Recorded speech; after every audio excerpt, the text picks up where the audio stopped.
El 9 de abril, a bordo del crucero de la Fe, navegaremos por los mares Adriático, Egeo y Mediterráneo para estar en las islas griegas de Mykonos, Corfú y Creta, el puerto croata de Dubrovnik, las ciudades italianas de Bari y Sicilia, y Malta, la fascinante isla de los Caballeros de Malta, capital cultural de Europa en 2018.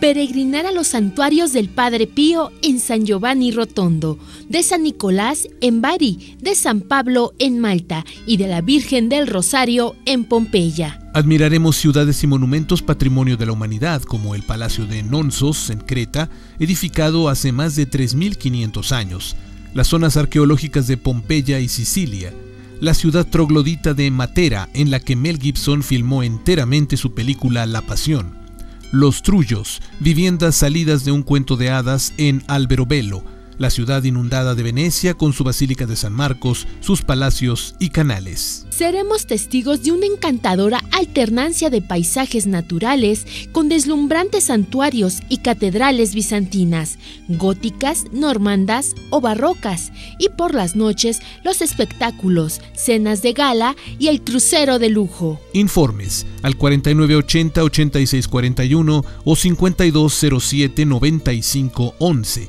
y en www.viavaticano.com. Como ya es tradición en el Crucero de la Fe, aplica el 2x1 tanto en la tarifa del avión como en el crucero. El segundo pasajero solo paga los impuestos y visitas terrestres. En mi peregrinación he visto más cosas de las que recuerdo, pero en mi recuerdo hay más cosas de las que he visto. Vía Vaticano. Laboratorios Medix presenta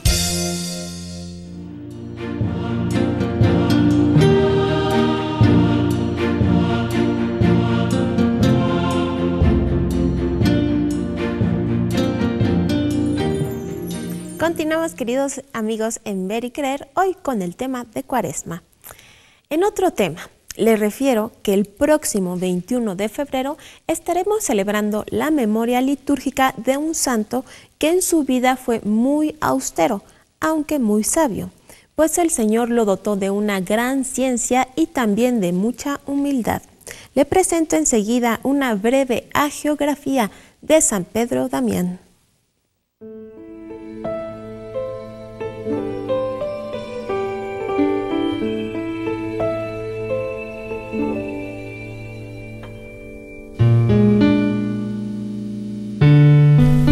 Pedro Damián nació en el año 1007 en Rávena, Italia. Quedó huérfano desde niño y sujeto a un hermano que lo trataba como esclavo hasta que otro hermano suyo, el arcipreste de Rávena, lo tomó bajo su cuidado y se hizo cargo de su educación y formación. Pedro, al sentirse como un verdadero hijo, tomó para sí el nombre de su hermano, Damián. Desde muy joven ingresó al monasterio de los benedictinos de la Reforma de San Romualdo, donde luego de aplicarse a sí mismo severas penitencias con cilicios, comprendió que la mejor penitencia consiste en llevar las penas con paciencia, una experiencia que supo aplicar en el acompañamiento espiritual del prójimo. A la muerte del abad, Pedro asumió por obediencia la dirección del monasterio y fundó otras 5 comunidades de ermitaños, entre quienes fomentó el retiro, la caridad y la humildad.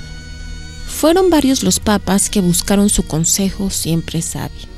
En 1057 fue nombrado obispo de Ostia y fue creado cardenal, aunque él siempre prefirió su vida de ermitaño. Combatió la simonía. Escribió el libro Gomorriano, en referencia a la ciudad de Gomorra, para denunciar las costumbres impuras de aquel tiempo, y un tratado sobre los deberes de clérigos y monjes. El Papa Alejandro II le encomendó corregir al arzobispo de Rávena, que estaba excomulgado por faltas graves, y aunque llegó cuando el obispo ya había fallecido, logró convertir a los cómplices, a quienes les impuso una justa penitencia. De regreso a Roma, San Pedro Damián cayó enfermo por una aguda fiebre en un monasterio de las afueras de Faenza y murió el 22 de febrero de 1072, a la edad de 65 años. Fue declarado doctor de la Iglesia en 1828. Su memoria litúrgica se celebra el 21 de febrero de cada año. Así que en unos días más estaremos celebrando la memoria litúrgica de San Pedro Damián. Qué buen santo nos presentó Marisa. Y yo continúo gratamente platicando con el padre Jonás Jaime Pedraza. Él es el vicerrector de formación en el seminario de la diócesis de Toluca. Hoy estamos hablando sobre la Cuaresma y sobre la conversión. Entonces, padre Jonás, necesitamos a Dios. Totalmente. Nos busca. Y nosotros lo necesitamos y Él también nos busca, efectivamente. La conversión es todo un proceso misterioso y puede sobrevenir en la vida de una persona en un acontecimiento trivial, en un acontecimiento de larga enfermedad, en un acontecimiento gozoso, un acontecimiento de hundimiento moral, de vacío existencial. En cualquier momento el Señor llama y nos llamará al desierto. Como dije, para reconquistarte, para reenamorarte nuevamente de Él y mostrarte de una manera clara su voluntad. Por lo tanto, la conversión como tema no es el punto, sino los conversos. No nos quedaríamos solamente a nivel de ideas. No es tanto el proceso como la persona. La persona que hace el proceso. Y ahí sí Dios tiene sus designios, tiene sus momentos, tiene sus etapas. Recuerda el hijo pródigo. Hasta que llegó a la situación más deplorable, la situación de vacío, de hundimiento, y dice Lucas, entró en sí. Entrar en sí es ya una gracia. Me levantaré, volveré a mi padre, le diré, Padre, he pecado contra el cielo y contra ti, etc. Levantarse es otra gracia. Es otra gracia. Dice, me levantaré. Y sostenerse en el camino es también otra gracia. ¿Qué será lo peor para un padre? Perder al hijo. ¿Y qué será lo peor para Dios entonces, si Dios es Padre? Pero fíjate que no se resigna a perdernos. El hombre quizá, como dice el Papa Francisco, se cansa de pedir perdón. Dios no se cansa de perdonar. Aunque en nuestro corazón parezca que Dios ya no nos perdona, lo puede decir el criminal más atroz. Siento que Dios no me va a perdonar. O más bien tendría que decir, no sé cómo perdonarme a mí mismo. Ajá. Sería más honesto decir eso. Pero ¿por qué le atribuye a Dios cosas que Él justamente no hace, ¿no? Como quiera que sea, es misterioso, es una gracia extraordinaria y el asunto es iniciarla. Y si dice, mi pecado es imperdonable, Él es su propio juez. Pero hay un juez más noble, que es Dios, ¿no? Y se pone en el lugar que no le corresponde. La persona no es quien para juzgarse. San Pablo decía, ni yo mismo me juzgo, aunque mi conciencia no me reprocha nada, no soy quien para juzgarme, eso se lo dejo a Dios. Ajá, ni siquiera uno mismo. Profundicemos en la conversión. Esto que es la Cuaresma. O sea, ya estamos en la Cuaresma. ¿Qué debe suceder ahora? Una conversión. O la Cuaresma, este tiempo, si lo atendemos, nos debe llevar a una conversión. Hablemos más de esto.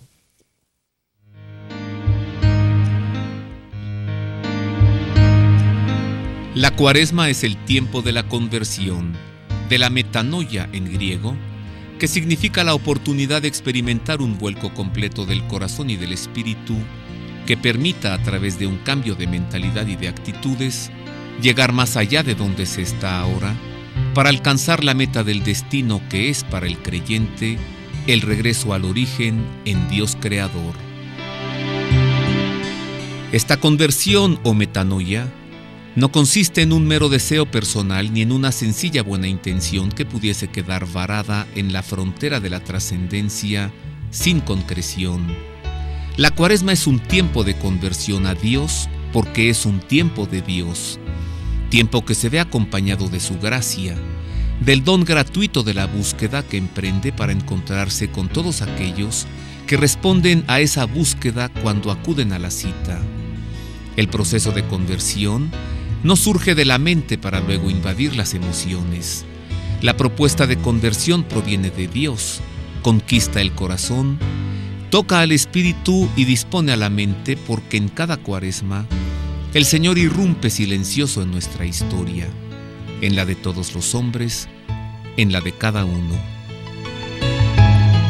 Para que la conversión ocurra, es preciso propiciar que el cuerpo logre configurarse con el espíritu. Para conseguirlo se requiere de 3 prácticas: el ayuno, la oración y la limosna. El Catecismo de la Iglesia expresa que el proceso de la conversión y de la penitencia fue descrito maravillosamente por Jesús en la parábola llamada del Hijo Pródigo, cuyo centro es el Padre Misericordioso, y que expresa la fascinación de una libertad ilusoria, el abandono de la casa paterna y la miseria extrema en que el Hijo se encuentra tras haber dilapidado su fortuna. Y establece que solo el corazón de Cristo, que conoce las profundidades del amor de su Padre, pudo revelarnos el abismo de su misericordia de una manera tan llena de simplicidad y de belleza. Tal y como lo decía el padre Jonás Jaime, eso es la Cuaresma, ¿no? El querer regresar a Dios. Justamente. Y sostenernos en este progreso, siempre en la humildad. Por ello, en el humilde Dios hace maravillas, porque el humilde lo necesita y le expresa su necesidad. Y justamente hay muchas maneras de expresar que Dios me ha tocado. El toque de Dios no puede dejar estático a una persona, ¿no? El toque de Dios es total y se vale de muchas maneras. Es cierto que el ser humano necesita estar más atento, por lo menos hacer estas prácticas que la Iglesia recomienda para entrar en ese misterio. Y de ahí hay muchas otras más manifestaciones de la misericordia de Dios. ¿Cuáles son esas prácticas?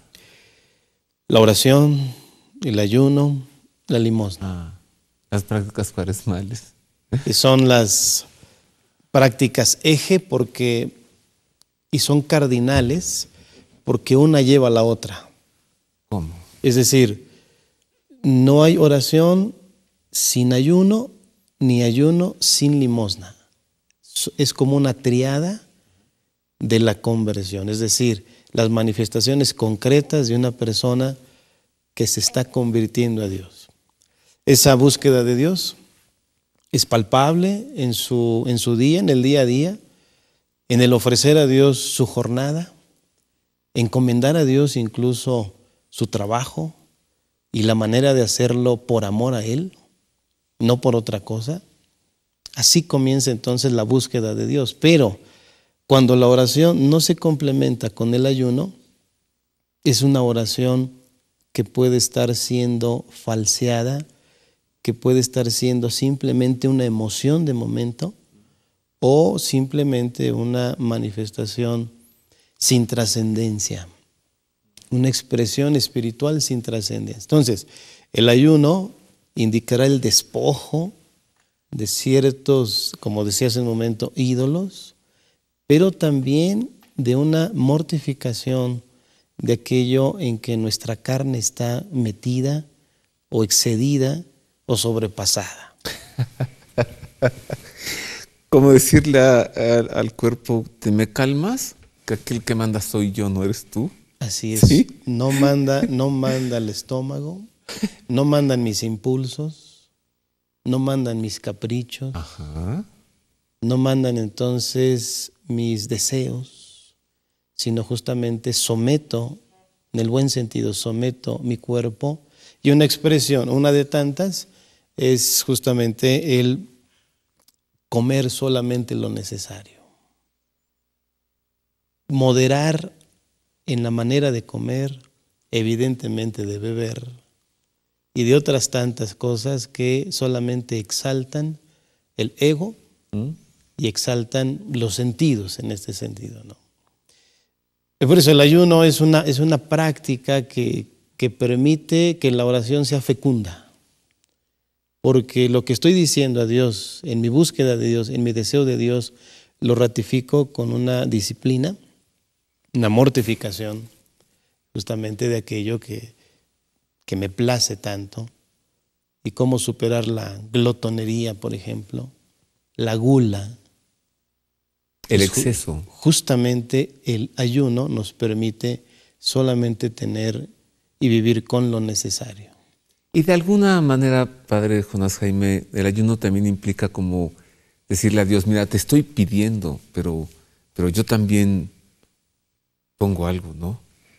Sí. Sí, justamente darle lugar a Dios. Recuerda que lo que dijo Jesús, no solo de pan vive el hombre, sino de toda palabra que sale de la boca de Dios. Incluso supeditar, subordinar esas ansias de hartazgo. El ayuno nos ayuda a eso. Y como que es más efectiva la petición, porque recuerdo hace poco andábamos sufriendo mucho unos amigos y yo con una cosa muy buena que estábamos haciendo, ¿no? Organizando algo para Dios, pero teníamos muchas dificultades, entonces dijimos, vamos ayunando 3 días, pan y agua nada más, y las cosas empezaron a ir mejor. Todos lo vivimos, ¿se acuerdan? Muchos demonios solamente con ayuno y oración son superados. Sí, ¿no? Muchos demonios. Entonces, creo que es una práctica que requiere educación. Tampoco se puede someter a una persona a lo mejor que no ha tenido este ejercicio, pero poco a poco la Cuaresma nos va llevando hasta allá. Ahora, no se deja de comer por motivos meramente estéticos. No, bueno, hay gente que no come porque... Pero eso es otro problema. Eso es otra razón. Otro motivo, ¿no? Pero aquí es por recuperar la centralidad de Dios en la vida, de Cristo en la vida. Recuerda lo que dijo el Evangelio de Marcos en un pasaje. Cuando les quiten al esposo, sí ayunarán. Sí. ¿Cómo van a ayunar los amigos del esposo mientras él está con ellos? Pero cuando se los quiten, entonces sí van a ayunar. ¿Qué quiere decir esto? Que es necesario ayunar cuando alguien o algo o una situación ya nos quitó a Jesús. Ya nos arrebataron la alegría de su amor. Ya nos privamos de esa presencia. La pregunta es, ¿qué te ha quitado la presencia de Dios en tu vida, la comunicación efectiva con Él? Sobre eso hay que ayunar. Bueno, ¿cuánto tiene la Cuaresma? Entonces, al ayunar, yo le digo a mi puerquecito, aquí el que manda soy yo. Al orar, le digo a mi mente y a mi espíritu, aquí el que manda es Dios. ¿Sí? Y la limosna, hagamos una pausa, volvemos con esto, porque seguro orar y ayunar nos tiene que llevar al encuentro con el otro, ¿no cree?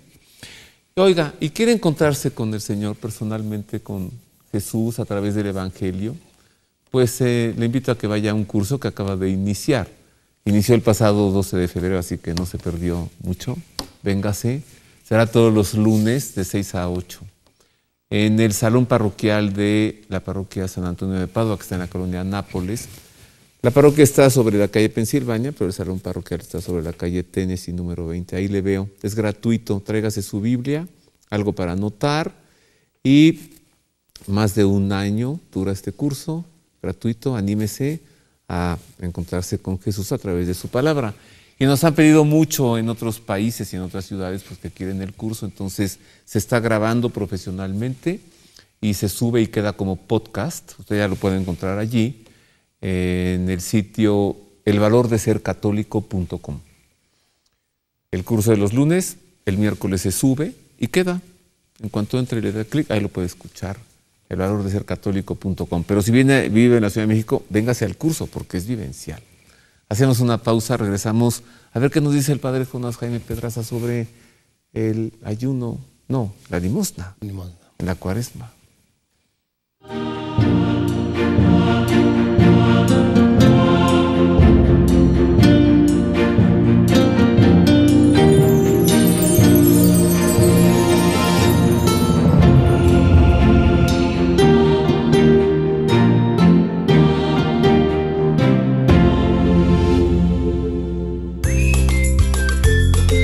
¿Te ha pasado que hay días que no sabes qué cocinar? Yo por eso te recomiendo siempre tener en tu alacena pastas La Moderna, porque son súper prácticas y además combinan con muchísimos ingredientes.